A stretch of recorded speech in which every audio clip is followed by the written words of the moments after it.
Can you remember, say, your first holiday abroad? What it was like trying to get ready for it? Like, oh yeah. My first flight was to Copenhagen to visit my sister, who was living there at the time, and I had just started working in civil service, so this was about 1975, and I earned £21 per week, and the flight to Copenhagen cost £300, and that was the cheapest flight you could get, and that was if you booked it about 2 months in advance. So, I mean, you would have spent a whole year saving just to go on one flight to Copenhagen. And you would have been in your early 20s then, would you? Yeah, well, I did my leaving cert 16, so I was probably only about 18 or so. Was it interesting kind of visiting them when they had been living abroad, like for a while, like? Or?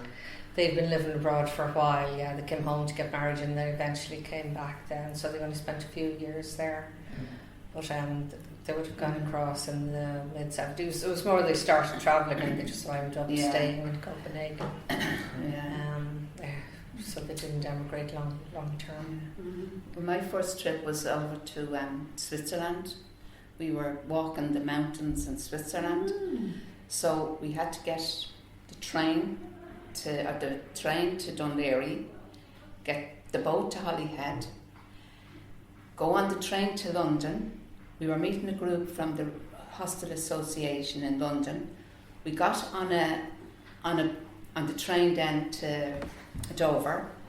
We went across to Calais. We got to Calais and there was a train there and you could sleep on the train. You could book a berth on the train, and we went as far as Bern. And that was where and then we set off for there, and then we kind of went.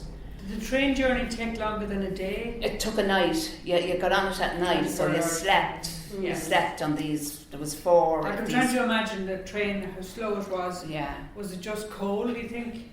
I don't know. I wasn't paying any attention, but it was a couchette you were in. It was kind of a thing that came down, and you just and that was, and then and then another time. Then we went there and we got a dawn flight. Aer Lingus used to run a dawn flight and a starlight flight. Yeah. And they were cheaper. Right.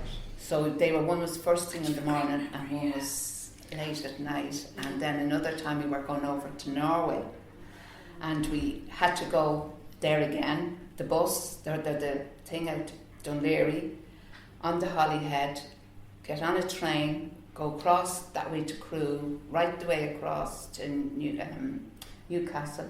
Then we had to get on another boat to go across to Norway. Was this a group of girl guides, or was it your family? It was another Youth Hostel Association. Oh, thing. fantastic! But there was no like it was all flights across England. Yeah. If like trains across England. If you wanted to get on the continent, I think even people used to go to Lourdes that way. Possibly did. Well, I can tell you that the flights were half empty, not surprisingly. You never saw a full airplane when I was young. I mean, that's a very modern phenomenon, that the whole plane is jammed. And the flight to Copenhagen used to stop in Manchester to pick up extra passengers there. In order to be half full. That's right. Well, my first flight was 1958. I was only 13 or 14. We went to Lourdes with the Girl Guides to celebrate the 1958. 58 was the anniversary of Our Lady appearing. 100 years, So that was, we went, there was and you just went out to Dublin Airport. My father parked the car. We hopped over a Benessy thing and hopped onto the plane. You didn't even have to go through customs. You didn't have to go anywhere. They just drove right up practically to the plane. There was none of this customs. None of this. Yeah, it's still actually quite different if you go with groups. It's like you're pre-cleared or something. We had just goes on whoosh like that. We had a thing called it was a passport, but it was a group passport, and it only lasted for that trip. Any other kind of memories of? The first one I ever went on, I think it was probably in 1968.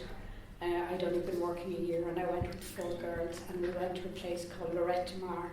And I'd never been abroad before that. I'd never been outside Dublin. But I can remember that the cost was 38 guineas.